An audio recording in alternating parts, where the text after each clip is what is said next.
Alright, back with the model car videos on the Challenger. The last video we left off on the basics of spray painting. Some tips I forgot to mention on that one was make sure your weather and temperature is nice. 74 degrees is ideal temperature for painting. You do not want it humid or raining or just finished raining and then trying to paint something. Still have moisture in the air. So those are some important tips I did not mention. I have a couple parts here after base coats and a couple clear coats. I didn't worry about getting the highest shine possible on these. I just wanted a decent gloss where you could tell it had accent. These panels will be painted completely gray with black trim and just a little bit of yellow showing around that border. So next video we'll get into the painting tips. I'm going to keep this one focused on going back to building, cutting, and modifying. I showed the tools and stuff a couple videos back. One of the tools that was used on a few of these steps was a Dremel tool and a few of these bits here. This bit being very nice when you need round contour edge. Got some new wheels in with slightly different tires. They're basically the same as the chrome set. The downside to them was they were a little wider. Oops. I've switched the tires on a few of the chrome ones. Here's the original tires on the chrome ones. The rim and tire are different widths. I think there's a chrome set that comes, here's the packaging for the black set. It has different style wheels with that set. So I think there may be 4 different sets altogether out there.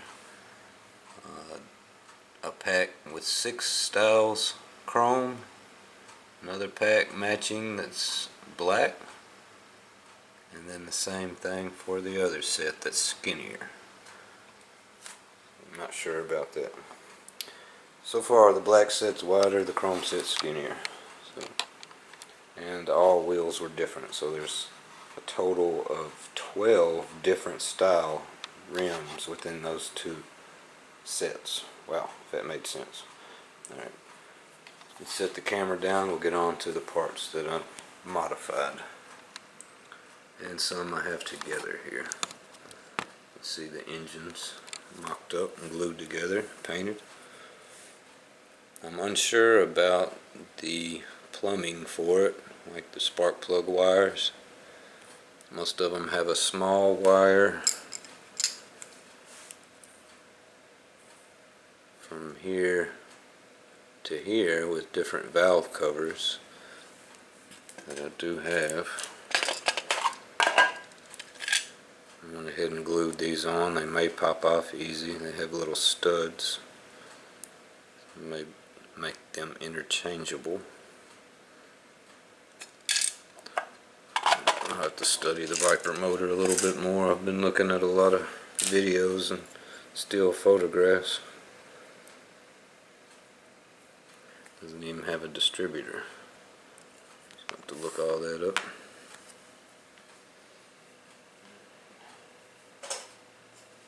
Did a lot of modifying on the chassis. Not a lot. I did a small amount of modifying that will make a lot of difference on the chassis. Quite a bit of trimming I did here on the edges and here on this angle this used to have. Reason for that, once I get all these parts done, I want this part to go together smoothly instead of having to twist and bend the body. So now we're in place. So I usually have to flex the bodies out a lot right here to get these parts together. I'm gonna be gluing this bumper and epoxy in it and filling out the seam, sanding out the seam. So I don't want that to pop and break loose when I go to flex this, put it together at the end. So it's a lot of thinking ahead And during the process of me fitting the motor, trimming the chassis, and what slight modifications I did around here for the intake for the motor, I cut that with the Dremel tool and filed it smooth with a nail file and X-Acto knife. Lost my train of thought. Wow. Just did all that video. There was a lot of test fitting. That's what I was getting at. Alright, I'm going to keep going. I don't care. I'm not doing this over. There's a lot of test fitting, putting that together 100 different times. Yes, I'm only doing this video one time. Alright, another section I modified was the transmission hole, the mount. Well, there's the mount. I trimmed it down. Transmission hole, tunnel. I sanded and grinded it down with the Dremel tool there also. That round bit I showed. The way all this would fit together. I also notched it here on the transmission. And where the original motor mounts are, this particular kit almost fit.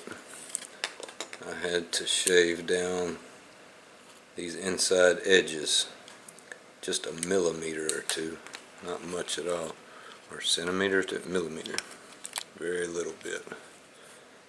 So they'll actually push tight and the motor will hold in place without glue so far.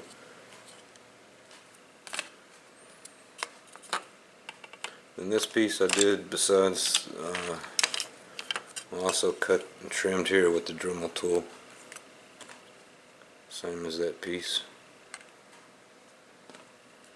and you'll see why in just a second.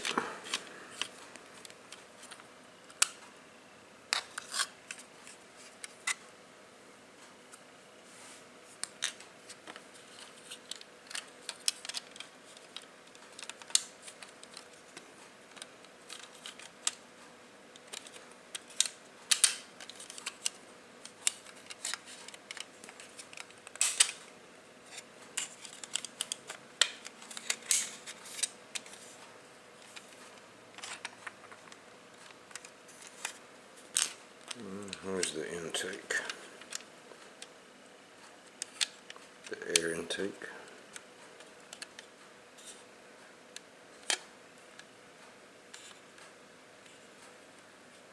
So I'll go over a lot of painting detail in the next few videos, and that should get us caught up to where we left off on Bumblebee. We can finally bring him back in.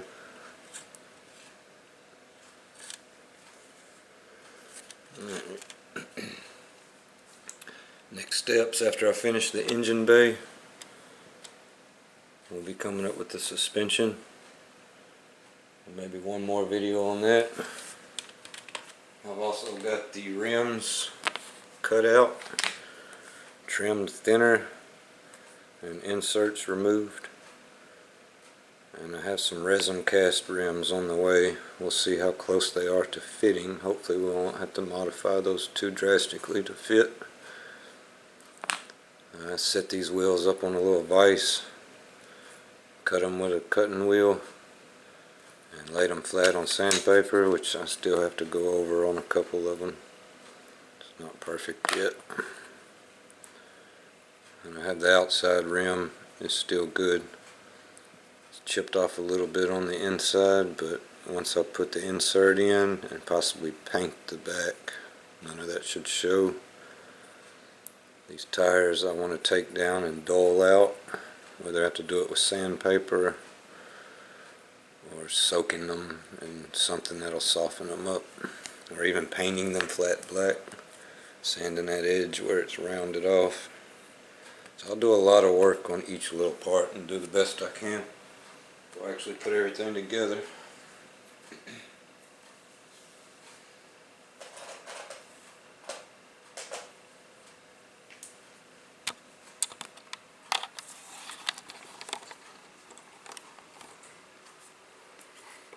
So a tip I shared too is leaving some of these pieces on the trees, the spurs. Sometimes you can do that, sometimes you can't. If you're trying to do like you wouldn't want to do that with the body, because wherever the spur connects to the plastic part, you're not going to get paint on that area very well. You'll have to go back after you cut it off and touch it up. These particular pieces, I'm hand brushing those areas, so again, I was thinking ahead.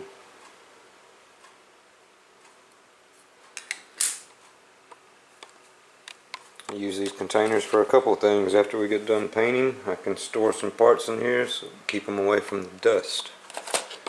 I do put one job up and start another, and I always have something to do, little by little. I need to get the Challenger up to this point where the Chevelle is, and hopefully by then we can get the bodies painted too, and finally have 2 fully built models for this year.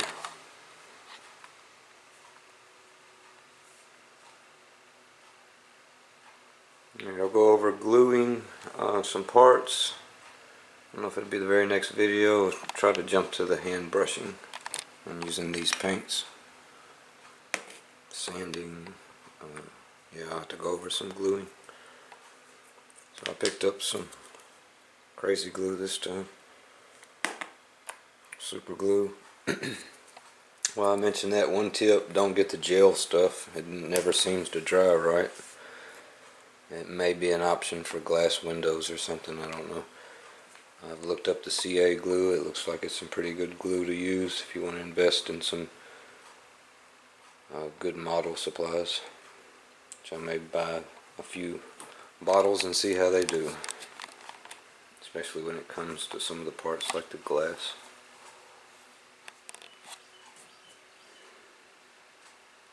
These brushes did work out nice. I tried one.